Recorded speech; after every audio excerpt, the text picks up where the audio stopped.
Let me tell you my story.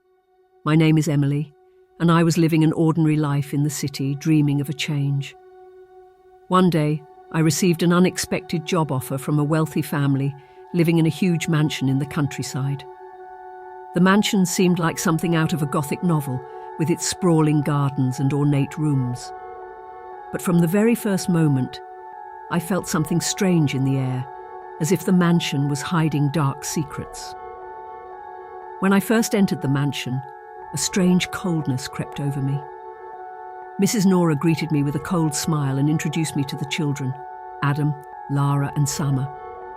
There was something unnatural in their eyes, a knowing look that made me uneasy. On the first night I began hearing strange noises, unintelligible whispers and footsteps coming from the lower floors. I tried to convince myself that they were just figments of my imagination, but every night the sounds grew louder and more terrifying. One night I woke to the sound of a child crying. I got up and followed the sound, only to find Lara sitting in the corner of her room, crying and muttering incomprehensible words. I tried to comfort her, but she looked at me with a haunting expression and said, "They're here. They want to take us." I started investigating the mansion to find an explanation for what was happening. I discovered an old library filled with books and journals. Through my reading, I learned that the mansion was built on the ruins of an old monastery, and there was a legend that the spirits of monks who were brutally murdered still roamed the place. I also discovered that the children were not Mrs. Nora's biological children. They had been adopted after mysterious incidents. One night, while checking on the children, I saw shadows moving in the darkness. The spirits appeared and disappeared quickly, filling the room with an icy cold and a sense of dread. I felt a cold hand touch my shoulder, and when I turned around, there was nothing there. I began to feel watched at every moment, as if the spirits were trying to get closer to me. I decided to confront Mrs. Nora about what was happening. When I told her about the sounds and shadows, she did not seem surprised. Instead, she confessed that she knew about the spirits and had been searching for someone who could help her get rid of them. She believed that I was the right person for the job.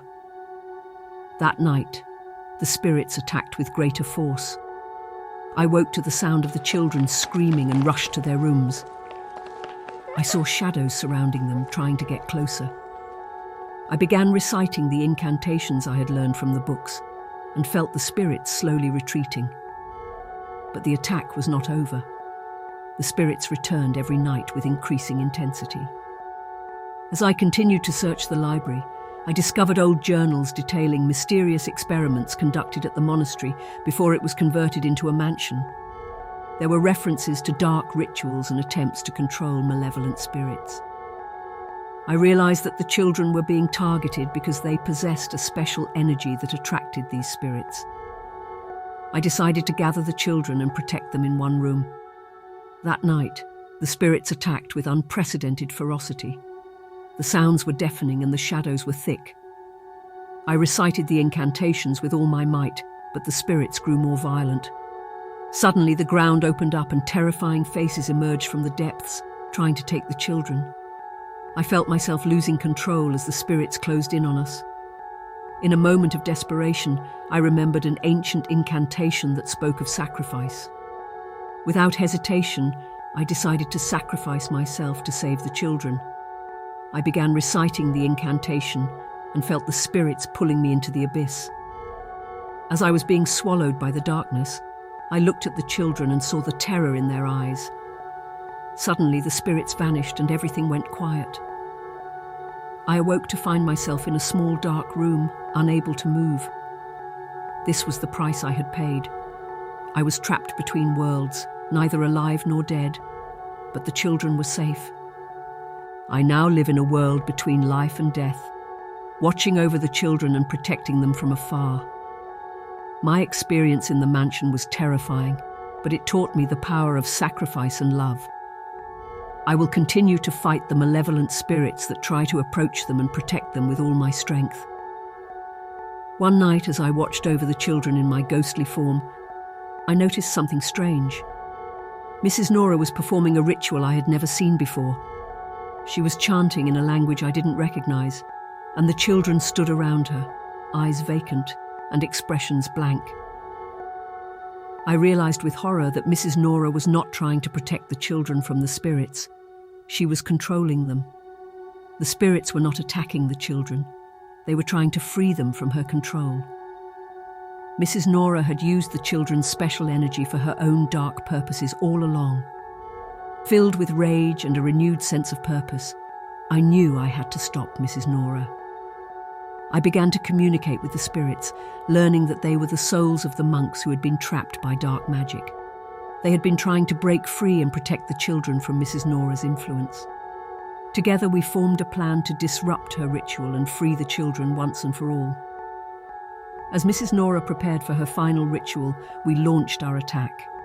The mansion was filled with an intense battle of spiritual forces, shadows clashing and light flickering. In the midst of the chaos, I focused all my energy on breaking the control Mrs. Nora had over the children. I chanted the incantations I had learned, and the spirits lent me their strength. The ground trembled and the air grew thick with power. With a final surge of energy, I broke through Mrs. Nora's control. The children collapsed, free at last from her dark influence. Mrs. Nora screamed in fury as the spirits turned their wrath on her, pulling her into the abyss she had once controlled. With Mrs. Nora gone, the mansion grew quiet. The spirits, finally free, moved on to the afterlife. I remained in my ghostly form, but I was no longer trapped.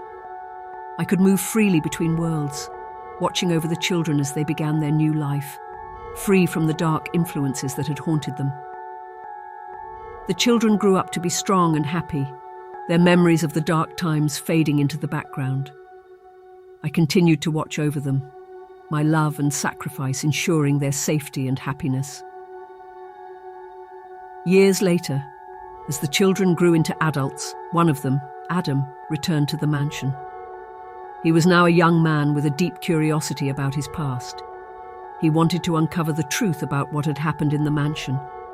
When he arrived, he found the place abandoned, overgrown with weeds, and filled with an eerie silence. Adam began to explore the mansion, and as he did, he felt my presence.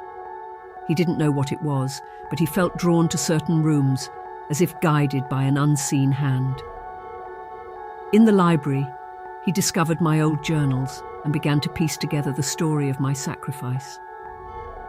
Adam's presence awakened the spirits that still lingered in the mansion. They were no longer malevolent, but they wanted to ensure he knew the truth. Through dreams and visions, they communicated with him, revealing the full extent of Mrs. Nora's dark plans and my ultimate sacrifice to save them.